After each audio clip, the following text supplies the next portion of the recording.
Good morning everyone to Makaut electrical engineering channel. So in the last class we discussed about inductors. So today we are going to discuss about capacitors. Okay, capacitors. Okay, so last class we discussed that inductor is an electrical component which stores potential energy in magnetic field. So capacitors are also electrical components. It also stores potential energy, but the inductor stores in magnetic field. The capacitor stores in your electric field. Okay, so it is electrical component. Electrical component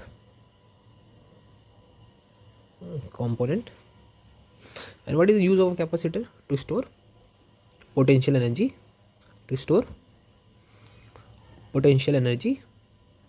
potential energy in electric field.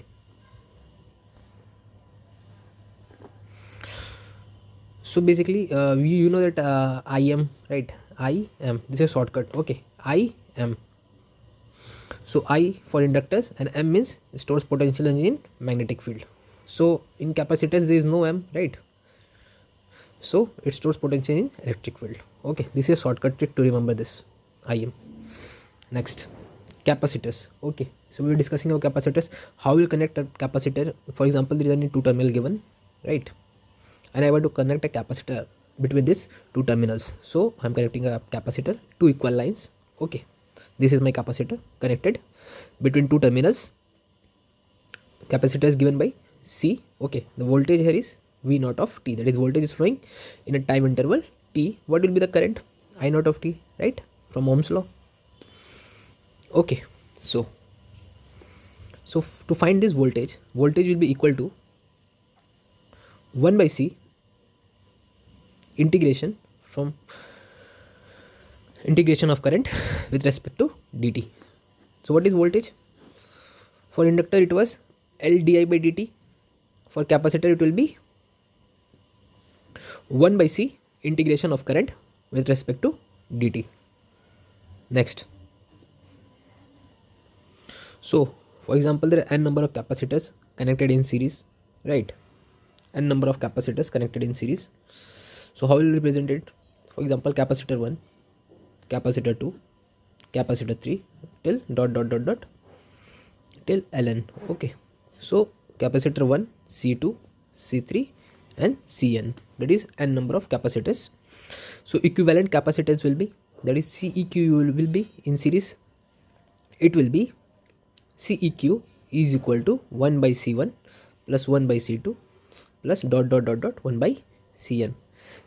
So basically ये थोड़ा संख्यी है. Like in inductors series में क्या होता था, L1 plus L2 plus L3 LN हो जाता था. बट कैपेसिटर्स थोड़ा संख्यी है, उल्टा करता है. ये क्या होता है, इन सीरीज में 1 by C1 plus 1 by C2 plus 1 by Cn हो जाता है. और पैरेलल में C1 plus C2 plus C2 C3 till Cn हो जाता है. सो इन पैरेलल क्या हो जाएगा, in parallel n number of capacitors connected, C1 C2 till your Cn. Okay, we to find this Ceq, equivalent capacitance, okay, across these two terminals. So basically C1 C2 Cn, right? So parallel में क्या हो जाएगा आपका, parallel में हो जाएगा Ceq is equal to, in first case क्या हुआ था, 1 बाई Ceq, मतलब इक्विवेलेंट कैपेसिटेंस क्या होगा, 1 by Ceq is equal to 1 by C1 plus 1 by C2 plus 1 by Cn. Inductor में भी Leq नहीं, 1 बाई Leq होगा. इक्विवेलेंट कैपेसिटेंस 1 बाई Leq होगा by 1 by L1 plus 1 by L2 1 by Ln. और यहाँ पे क्या हो जाएगा, पैरेलल में सीरीज वाला काम करेगा, मतलब C1 plus C2 till Cn. ये हो गया आपका इक्विवेलेंट कैपेसिटेंस पैरेलल में.